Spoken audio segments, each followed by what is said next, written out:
नमस्कार दोस्तों, news net में आपका बहुत बहुत स्वागत है और मैं हूं सुरेश झा। लव जिहाद एक ऐसा शब्द है जिसे सुनकर मन क्रोधित हो जाता है, मन में उत्तेजना भर जाती है, क्योंकि लव के साथ जो जिहाद जुड़ गया है उससे एक अलग ही उसकी परिभाषा निकल जाती है। क्योंकि लव एक ऐसा शब्द है जिसमें प्रेम झलकता है, जिसमें प्यार झलकता है, लेकिन जब उसी प्रेम और प्यार के साथ जब धोखा होता है तो बर्दाश्त से बाहर हो जाता है। जी हाँ, हमारे देश में एक ऐसा कौम है जो इस लव जिहाद के नाम पर हमारे बेटियों के साथ, हमारी बहनों के साथ अत्याचार करता है, क्योंकि वो धर्म बदल कर शादियां कर लेते हैं। उसके बाद जो अत्याचार और अनाचार की जो कहानी शुरू होती है वो हमारे समाज के ऊपर एक बदमा दाग है। उत्तर प्रदेश में ऐसे कई मामले सामने आए थे जिसमें लव जिहाद के नाम पर बहुओं के साथ, बेटियों के साथ, बहनों के साथ अत्याचार किया गया था। उत्तर प्रदेश सरकार ने कहा कि इस पर सख्ती से निपटेंगे, कानून बनाएंगे, और उत्तर प्रदेश सरकार ने इस पर कानून बनाया। अब लव जिहाद के नाम पर अगर कोई अत्याचार करेगा, कोई शादी करेगा तो उसके साथ शक्ति से पेश किया जाएगा।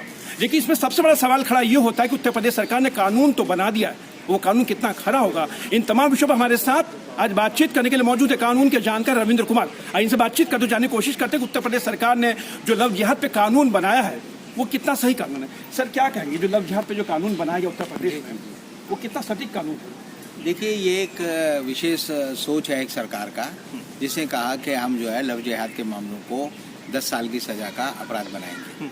और उसमें जो सबसे बड़ी बात है, ये अभी कानून नहीं बना, ये अध्यादेश जारी हुआ है और इस अध्यादेश को 6 महीने में जो है विधानसभा में पारित कराना जरूरी है।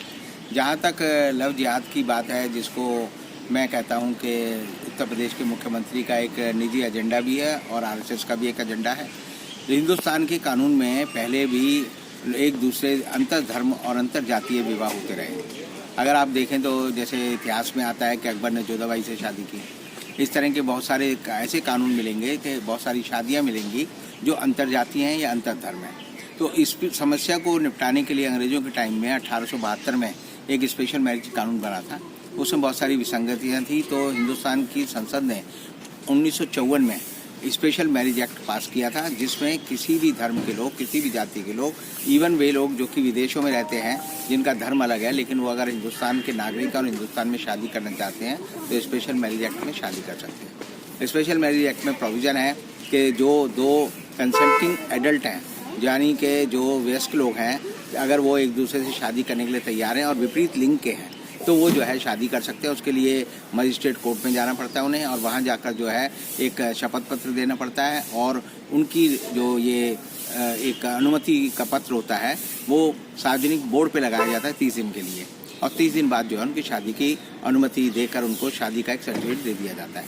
और किसी शादी में कोई सर्टिफिकेट नहीं मिलता, ये सिर्फ मुस्लिम शादी में जो है शादी का निकाहनामा होता है। बाकी हिंदू मैरिज एक्ट में, क्रिश्चियन मैरिज एक्ट में इस तरह का कोई प्रोविज़न नहीं है।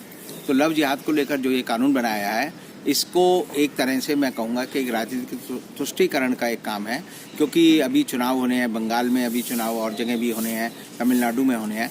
तो बीजेपी जो है इमोशनल इश्यूज बनाकर जो है इसको लेके चलना चाहती है, और इसलिए मुझे लगता है कि ये लव जिहाद का मामला अगर कानून के नज़रिए से हम देखें तो ये एक जो है अधोगामी एक्ट है, यानी रेट्रोस्पेक्टिव एक्ट है, जो कि जो है एक तरह से आपको जो है पीछे ले जाता है, अतीत में ले जाता है, आगे नहीं बढ़ाता। चलिए सर, क्या इस कानून को क्या सुप्रीम कोर्ट में या इलाहाबाद हाई कोर्ट में चुनौती दी जाएगी इसको?